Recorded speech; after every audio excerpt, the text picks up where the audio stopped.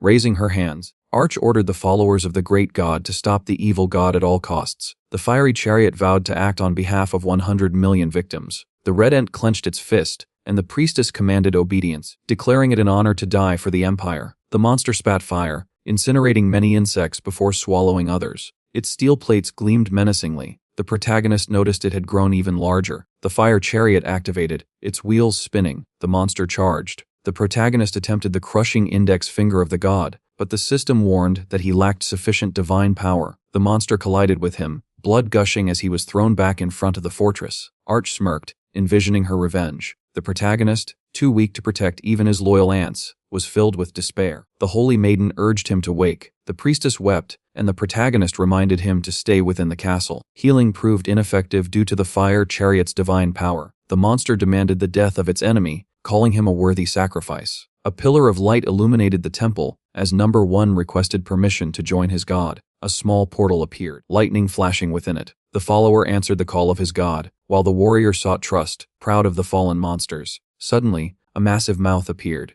The insidious beast seized number 1. The saber-toothed tiger dismissed him as ordinary. The predator soared into the sky. The protagonist braced himself for the end. Thousand Blades reported that the fruit knife had been repaired. Light radiated from the protagonist, and a colossal sword emerged from the rift. Protagonist gripped the sword in his hands. Lightning crackled along the hilt, casting a bright glow around him. His eyes widened as a surge of power coursed through his body. He pushed himself to his feet, teeth gritted, and activated the skill transmission. The monsters recoiled, sensing imminent danger. MC leaped, unleashing the power of the heavenly demon. The strong and cunning beast soared high into the air. The fire chariot tried to dodge while running, but the protagonist smirked, asking where it was going. A blinding light struck the monster's face as protagonist's sword sliced through its armor. Blood sprayed, and burning debris rained from the sky. Light seethed at the loss of the precious body his master had crafted. The lord of the abyssal swamps glared with blazing eyes. Protagonist swung, severing all its heads. Blood spurted, yet the saber-toothed tiger remained high above. Gritting his teeth, protagonist resolved to reach it, aware that his divine power alone wasn't enough. Pain shot through him.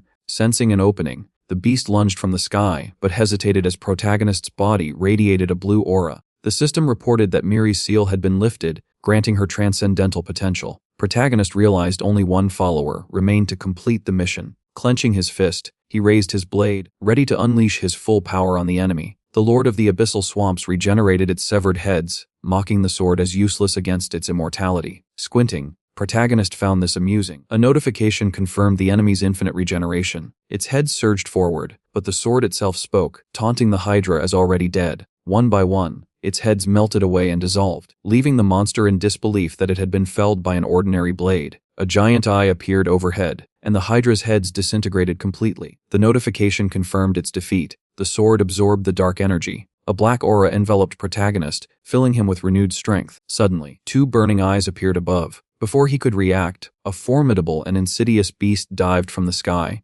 declaring that the wings of the wind would tear him apart. The tiger flapped its wings with immense force. Protagonist opened his mouth in fear, bracing himself for the next battle. Something shot straight toward the target. The boy steadied himself. The protagonist frowned, breathing hard, while the weapon mocked him. He gritted his teeth and cursed under his breath. All of a sudden, the monster began to shake. Something was pounding inside its body. Stunned, the protagonist suddenly had an idea. The creature collapsed onto the ground, dust rising everywhere as its stomach twisted violently. It opened its mouth in agony, as if something inside was tearing it apart. The beast's eyes rolled back in pain. In the next moment, Number 1 burst out of its body with a loud scream. The protagonist smiled in relief, glad that he had survived. With determination, Number 1 declared that he would find a way out. The protagonist gave him a thumbs up before turning toward the weapon and demanding to know its identity. The sword narrowed its eyes, sweating slightly. Annoyed by the silence, the protagonist stared at it carefully and then asked the 1,000 blades for help, but none of them responded. Suddenly, flames ignited across the ground. The villain roared in fury at the destruction of his body. The protagonist was shocked that his rival was still alive. The man demanded more victims. The priestess offered 100 million, but he angrily rejected it and said he wanted everyone, 100 billion. Lightning flashed in his eyes as he ordered her to sacrifice them all.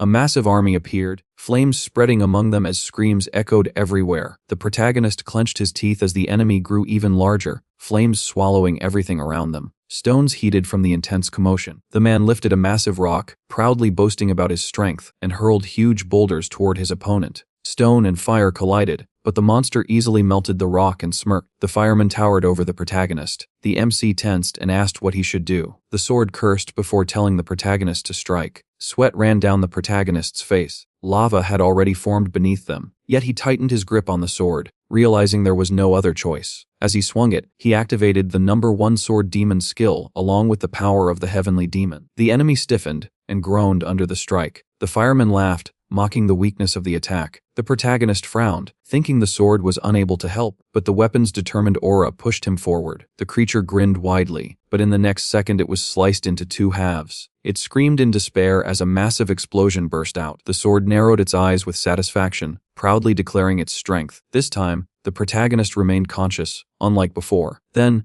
a notification suddenly appeared. Tears of Generous Abundance was anxiously watching the blazing sky. The soundless nightmare warned that it was still too early to relax. The protagonist looked upward in shock, horror clearly visible in his eyes. A satisfied fireman appears, and it soon becomes known that one of the sun gods had been sealed inside a blazing chariot. MC begins to tremble as he realizes that he has accidentally released that god. People claim that surrendering and dying immediately might be the only way to survive. Staring at the blazing sky, he realizes that he has already used the last of his divine power in the previous attack. The protagonist frowns but recalls recalls the words of the great man who once said that there are always windows to life. The battlefield turns chaotic as weapons drop into rivers of lava. The deity grows furious after discovering that his master's fiery chariot has been destroyed. Struggling to remain standing, the young man suddenly notices number 1 standing on top of the corpse of a powerful beast. The boy trembles, realizing that the monster's body could be useful since it contains immense burning power. The protagonist quickly shouts at Ant, ordering him to bring the beast as a sacrifice. Terrified but obedient, number 1 grabs the beast by its tail and begins spinning his body in circles before hurling the corpse straight toward the protagonist. The deity bursts into loud laughter, declaring that they cannot possibly defeat him, but the protagonist raises his finger and begins absorbing the beast's energy. The power gathers at the tip of his finger, forming a violent surge of energy. It is recognized as a tribute from Ant. Lightning flashes around the protagonist as the system announces that the mission to promote a low-ranking evil god has been completed. Instantly, the protagonist receives the title of low-ranking evil god. Power floods through his body, and he smiles as he feels the new strength gathering in his palm. Nearby, the holy maiden clasps her hands together and prays for the protagonist. Sweat pours down his face as he silently thanks those who helped him. However, the deity only frowns and declares that resistance is pointless. In response, the protagonist raises his middle finger toward the god. A powerful stream of energy bursts from it and strikes the enemy. The deity merely narrows his eyes and calmly states that such an attack will not work on him. The protagonist grits his teeth as the energy continues pouring out, but he begins to realize the terrifying strength of his opponent. Suddenly, the fiery god becomes enraged. The walls of the castle start melting into lava, causing panic among everyone nearby. The protagonist notices that the power of the heavenly demon is no longer functioning properly. Even so, he keeps attacking while thinking about using the weapon called the gift check of the 1,000 blades, but the sword suddenly stops him, warning that the gift cannot cut through flames. Desperate, the protagonist shouts at the sword. Then he suddenly notices something unusual. The scene shifts to a memory beneath the night sky. A man stands while holding a massive sword. Breathing heavily, he looks at his palm and realizes that he has finally mastered the second kata of the sword path. With a powerful swing, the sword demon sends that power forward, granting strength to the protagonist. The weapon itself becomes shocked as it recognizes the second kata of the heavenly demon's sword path. The youth stares in disbelief as the sword suddenly opens an eye. A beam of light shoots out, and the sword transforms into a human figure. Crossing his arms over his chest, the man calmly declares that he is the heavenly demon. The protagonist trembles in confusion. At that moment, the blind eye of God activates, announcing that the history of the heavenly demon is loading. A final image appears: a warrior covered in wounds, breathing heavily. Deep cuts cover his back, and in his bloody hand he tightly grips a sword. Tears run down his face as the deity shows a faint, quiet smile. The heavenly demon slaughtered his own daughter after she became a follower of the god of destruction, along with everyone who stood beside her. After carrying out the massacre, he took his own life. When the protagonist heard this story, he frowned, finally understanding why the heavenly demon had been behaving so abnormally. The demon grabbed his head and screamed in agony while mourning his daughter. The system informed the protagonist that the demon had been searching for his target of revenge for thousands of years. However, because of a deception, his memories had been taken away, and only now had they finally returned. The system then revealed the hidden truth. The 1,000 beasts that destroy space itself had attempted to trick the heavenly demon into joining their faith. When they knelt before him, he rejected them, declaring that he despised liars. Because of that refusal, the 1,000 beasts that cut through space itself erased his memories and sealed him inside a sword, forcing him to serve others without any reward. After learning this, the protagonist was filled with rage. The heavenly demon smiled faintly and explained that awakening the sword demon had allowed his memories to return. He added that the protagonist had been a good student. Then, looking at him seriously, he asked whether the young man could avenge him. The protagonist angrily swore that the god responsible would suffer real pain. The old man laughed and extended his hand, saying that the protagonist was worthy of becoming the sword's master. As he spoke, his body slowly began to fade away, and his energy flowed into the young man. The protagonist released a beam of mana, while the system announced that the heavenly demon had acknowledged his dominion and had become his follower. The beam of power shot forward and collided with light. Shortly afterward, the system declared that the mission had been completed and that the number of S-rank followers had reached 10. The protagonist was granted the title of a low-ranking good god. Despite the overwhelming pressure, the protagonist realized that awakening the sword demon had been the final part of his plan. Light shouted furiously, claiming that even after absorbing the old man's power, the protagonist was still nothing more than an insect. He opened his mouth and released blazing flames, causing their techniques to collide violently. The sword excitedly told the protagonist that flames could only be defeated by stronger flames. Gripping the sword firmly, the protagonist swung it while the heavenly demon advised him to use Avasi, the worst hell of Naraka. As Light continued spewing flames and mocking him, a crescent-shaped wave of energy suddenly shot forward. It sliced through the flames and struck Light directly, leaving him stunned. The protagonist coldly told him to shut his mouth because the surroundings were already hot enough. Light laughed, saying his master's power would easily heal such minor injuries, but moments later, he suddenly felt the burning heat of the flames intensifying. Soon, a sphere of fire surrounded his body. Even though pain trembled through his hands, the protagonist grinned when the attack succeeded. Not long afterward, Light vanished completely. The sword told the protagonist that he had successfully protected the Ant Kingdom. The crowd watching nearby erupted into loud cheers. Number 1 proudly raised his hand and declared that he had never doubted his god. The protagonist let out a sigh of relief and said he would leave the remaining tasks to them. The Holy Maiden and the warrior ant knelt down and accepted his command. The system then announced the protagonist's victory in the divine battle and stated that rumors of his greatness would soon spread across the entire world. A magic circle appeared on the battlefield, and the system revealed a new mission to promote a good and evil god to mid-rank. Later, inside a room, the protagonist struggled to hold back his laughter and excitement while the sword silently observed him. A system notification appeared from the thousand-bladed demon, who angrily accused him of theft. Spreading his arms casually, the protagonist replied that he had only restored his friend's memories. The thousand-bladed demon argued that he had never fought with the intention of helping the heavenly demon regain those memories. Glancing at the sword, the protagonist simply responded that it was karma. The demon immediately complained that he had already suffered huge losses and that repairing the sword in the future would now cost 500 million divine coins. The protagonist protested loudly, saying the sword was not even worth 10 million. At that moment, the silent nightmare informed him through the system that he could recommend a skilled blacksmith. The eternal seeker of truth quickly joined the conversation, saying he had been waiting for this opportunity and could negotiate the repairs for 5 million. Confidently, the protagonist said that competition always made it easier to find cheaper prices. Thousand Blades insisted that the repairs would take at least a year and should cost no less than 10 million. The protagonist responded with an offer of 3 million, which immediately angered the demon. Placing his hands behind his head, the protagonist said that compared to how much the demon had previously squeezed out of him, this price was already generous. Realizing he might lose the deal entirely, the thousand-bladed demon reluctantly agreed to 3 million. The protagonist raised his hand proudly in victory. Just then, he received a call from the director. When the protagonist answered, the director urgently told him to come to the association immediately because they had discovered the crocodile eggs of SS rank Gustav. If you're excited for the next part,